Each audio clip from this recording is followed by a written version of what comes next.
आकाशदीप और जसप्रीत बुमराह ने भाई क्या इनिंग खेली है। क्लैप हैंड्स फॉर देम, क्योंकि इंडिया को अगर फॉलो ऑन मिल जाता आज के मैच में तो इंडिया उसी समय हारने की कगार पर आ जाता। लेकिन आकाशदीप और बुमराह ने बहुत ही अच्छी इनिंग खेली, जिससे इंडिया इस मैच को ड्रॉ कराने के लिए प्रबल दावेदारी पेश कर रही है। क्योंकि एक समय जब इंडिया के 9 विकेट गिर गए थे और इंडिया को फॉलो ऑन बचाना था, उस समय इंडिया को लगा नहीं होगा कि फॉलो ऑन बच सकता है और इंडिया को फिर से बैटिंग करनी पड़ती। तो चलिए शुरुआत से बात करते हैं। नमस्कार दोस्तों, स्वागत है आपका मेरे चैनल इन्फो बाई आर पर। तो चलिए शुरू करते हैं बिना किसी देरी के। India versus Australia border Gavaskar trophy का आज तीसरा मैच का चौथा दिन था और इंडिया बैटिंग करने आती है और के राहुल और रोहित शर्मा बैटिंग करने आते हैं। 4 विकेट नुकसान थे 51 रन के नुकसान पर 3 दिन, यानी कि कल खत्म होने पर। कल के दिन के बारे में, कल जो मैच हुआ उसके बारे में उन्होंने ऑलरेडी बात कर चुकी है। अगर नहीं देखी हो उस वीडियो में उन्होंने यहाँ तक की बात की विराट कोहली, रोहित शर्मा क्या कर रहे हैं, क्या गलत कर रहे हैं, उनको कितना अच्छे से खेलना पड़ेगा, मतलब सब कुछ बात की हम लोग। तो लिंक डिस्क्रिप्शन में है, जाकर देख लो अगर मन करे तो। इस वीडियो पहले देखो 4 विकेट होते 51 पे, फिर आ जाते हैं रोहित शर्मा, के राहुल तो मतलब स्लिप में कैच देते हैं, स्पिन छोड़ देते हैं, तो के राहुल बच जाते हैं। लेकिन रोहित शर्मा कैच लगता है और आउट हो जाते हैं। तो मतलब कि इंडिया बहुत ही कम रन पे 67 रन पर इंडिया के 5 विकेट गिर जाते हैं।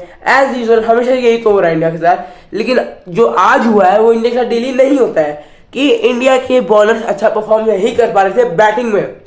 इंडियन बैटर्स बेकार खेल रहे थे, इंडियन बॉलर्स बेकार कर रहे थे, मतलब कोई अच्छा कर नहीं पा रहा था। और सबसे बड़ी दिक्कत ये थी कि पिछली सीरीज जो न्यूजीलैंड के खिलाफ भी थी उसमें क्या होता था, आखिरी में इंडिया को 50 रन या 30 रन चाहिए होते थे, इंडिया के 5 विकेट बचे हुए थे तब भी नहीं मार पाते थे। मतलब ये प्रॉब्लम थी कि आखिरी के जो 4-5 बैट्समैन मतलब बॉलर हैं जो बैटिंग करने आ रहे हैं वो 10 रन का भी कॉन्ट्रीब्यूशन नहीं दे पाते थे। ऐसे सिमट जाती थी जैसे ताश के बत्तख हो। तो ये इंडिया के लिए बहुत बड़ी दिक्कत थी। लेकिन आज के मैच में ये बहुत हद तक सुधरी है। देखो 5 विकेट जाता है, छठा विकेट गिरता है जडेजा का। जडेजा और राहुल में बहुत बढ़िया पार्टनरशिप होती है। देखो जडेजा और राहुल खेलते हैं, जडेजा और राहुल दोनों ही इंडिया के लिए बहुत बढ़िया परफॉर्म करते हैं, क्योंकि जडेजा ने मारे थे इस मैच में 77 रन और के राहुल ने 84 run after a long time in this series. पहली इनिंग में कुछ 60-70 रन मारे थे और इस इनिंग में 84 रन मारे हैं। तो मतलब के राहुल अपनी ओपनिंग की पोजीशन एकदम मतलब मैं ही ओपन करूंगा ये उन्होंने साफ कर दिया है कि मैं अच्छा कर रहा हूं, तो आप मुझे बेफालतू को नहीं निकाल सकते हो। ऐसा के राहुल के साथ पहले भी हुआ है। इंडिया है भाई, कुछ भी कर सकती है।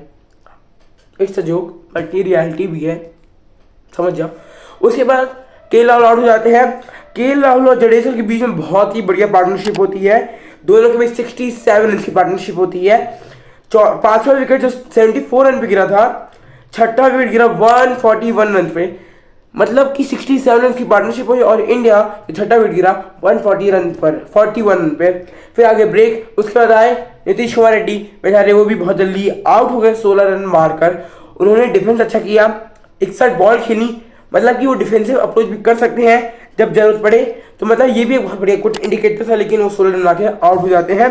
उसके बाद इंडिया का 7वां विकेट गिरता है 194 रन पर, मतलब कि 50 रन की पार्टनरशिप होती है और इस 50 रन को 16 रन नीतीश कुमार रेड्डी मारते हैं, बाकी रन जडेजा अकेले मारते हैं। तो it's a good sign that Jadeja is back in form.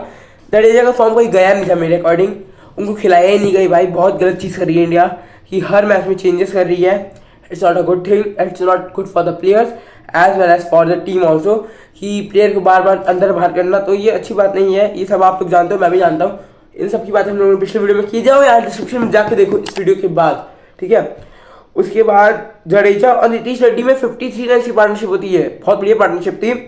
उसके बाद जडेजा और सिराज, मतलब नीतीश कुमार रेड्डी आउट हो जाते हैं एट रन ऑफ 194। फिर 195 के बाद 201 रन पे 8वां में निकल जाता है, 201 रन पे 8वां में निकल जाता है और 9वां 213 रन पे निकल जाता है। तो मतलब भाई 213 रन पे इंडिया के 9 विकेट गिर चुके थे। इंडिया को चाहिए थे 33 रन और बनाना था इंडिया को, अगर फॉलो ऑन बचाना था, क्योंकि अगर इंडिया को आज फॉलो ऑन लग जाता तो वही मैच खत्म हो जाता। क्योंकि फॉलो ऑन लगने के बाद इंडिया को 1.5 दिन बैटिंग करनी पड़ती और इंडिया 1.5 दिन इन कंडीशंस में बैटिंग नहीं कर पाता। तो गाबा में जब भी इंडिया जाता है कुछ अनोखा करता है। इस पर आकाशदीप और जसप्रीत बुमराह ने अच्छा किया। बताता हूँ पूरा क्या हुआ। देखो 213 रन पे जब 9 विकेट गिर रहे थे, फिर इंडिया को फॉलो ऑन समझ के आप लोग क्या होता है। देखो अगर कोई टीम जो पहले बैटिंग करती है वो मतलब जो दूसरी टीम बैटिंग करने आई उस पर 200 रन की लीड रखती है। लीड मतलब कि मान लो टीम 1 ने 400 रन मारा, फिर अगली टीम बैटिंग करने आती है, वो 200 रन ऑल आउट हो जाती है, यानी कि 200 रन की लीड रहती है पहली बैटिंग करने वाली टीम के पास। तो फिर वो दूसरी टीम को बोलेगी तुम एक बार फिर से बैटिंग करो। तो अगर इस मैच में ये हो जाता तो इंडिया वहीं हार जाती, बिल्कुल इंडिया का गेम वहीं खत्म हो जाता।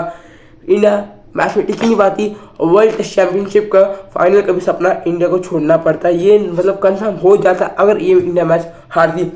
ड्रॉ करती है, अगले 2 मैच जीतती है, तब तो कंफर्म इंडिया जाएगी फाइनल में। इसके बाद क्या होता है, 213 रन के बाद जब दोनों 246 रन से पहुंचते हैं, क्योंकि 445 ऑस्ट्रेलिया मारी तो 445 से 200 कम होता है 245 और 1 रन ज्यादा, मतलब कि 246 रन इंडिया को मारने थे रन बचाने के लिए।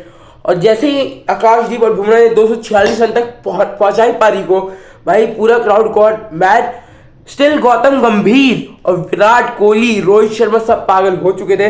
मतलब कि भाई 200 रन की लीड थी ऑस्ट्रेलिया के पास, तब भी जो हैप्पीनेस आई थी सारे प्लेयर्स के फेस पर, it was amazing, it was outstanding. मतलब ये जो प्लेयर्स काम किए हैं ये सदियों तक याद रखा जाएगा, क्योंकि फॉलो ऑन बचाना वो भी स्टार कमिंस हेजलवुड के सामने बहुत बढ़िया बात थी। हमेशा नहीं होता है, बहुत कमी बार ऐसा कोई कर पाता है, और ऐसा टीम इंडिया ने किया। आकाशदीप और बुमराह ने, उन्होंने 246 रन जब मारे उसके बाद आकाशदीप एक छक्का भी मारते हैं। आपको मैं दिखाता हूँ विजुअल्स, आप लोग अगर देख पा रहे हो, अगर मेरे पास अवेलेबल होंगे तो दिखाऊंगा, नहीं तो नहीं होंगे। देखो जब 246 पर छक्का मारा विराट कोहली, भाई जो शीशा लगा था ड्रेसिंग रूम का, ये गॉड क्रेजी भाई, कुछ भी हो सकता था उसमें।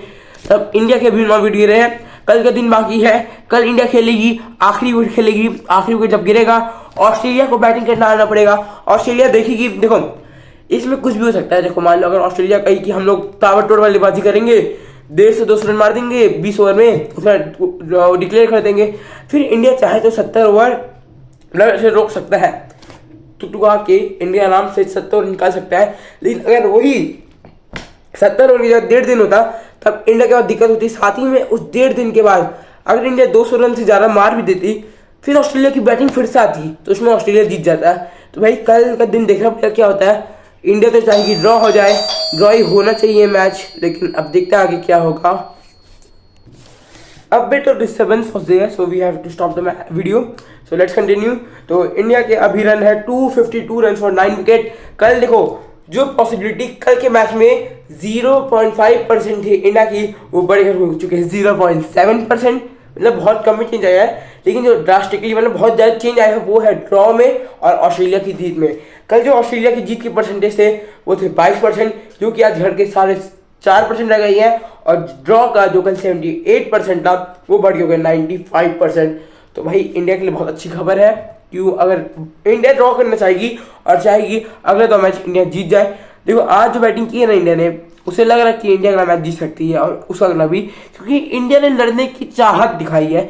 जब तक इंडिया दिखा नहीं रही थी कि मैं इंडिया से आउट खत्म, कुछ है नहीं, कोई प्लेयर नहीं चल पा रहा था। लेकिन आज के मैच में राहुल चले, जडेजा चले, आकाशदीप भी चले बैटिंग में, और भाई बुमराह तो अकेले चल ही रहे बॉलिंग में। ये तो इंडिया के लिए बहुत बड़ा कंसर्न है। तो भाई इसको सुधारना पड़ेगा इंडिया को।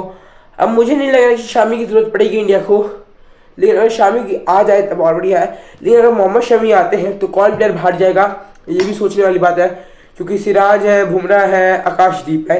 अब तुम आकाशदीप को एक मैच खिला के फिर से बाहर कर दोगे, it is also not fair with the player, क्योंकि अगर 2 मैच हर्षित आना, एक मैच आकाशदीप, अगला शमी, अगला अश्विन, तो भाई ये बिल्कुल सही काम नहीं है। लेकिन ठीक है, तब तक इंडिया अच्छा काम कर रही है, तो तब तक वीडियो को लाइक शेयर। इस वीडियो में इतना ही, हम लोग बात कर रहेंगे अगली वीडियो में इंडिया की और क्या कर सकती है इंडिया वर्ल्ड टेस्ट चैंपियनशिप के लिए। साथ में हम लोग की IPL की सीरीज तो जारी रहेगी कि कौन सी टीम ने कैसा खेला है। Thanks for watching.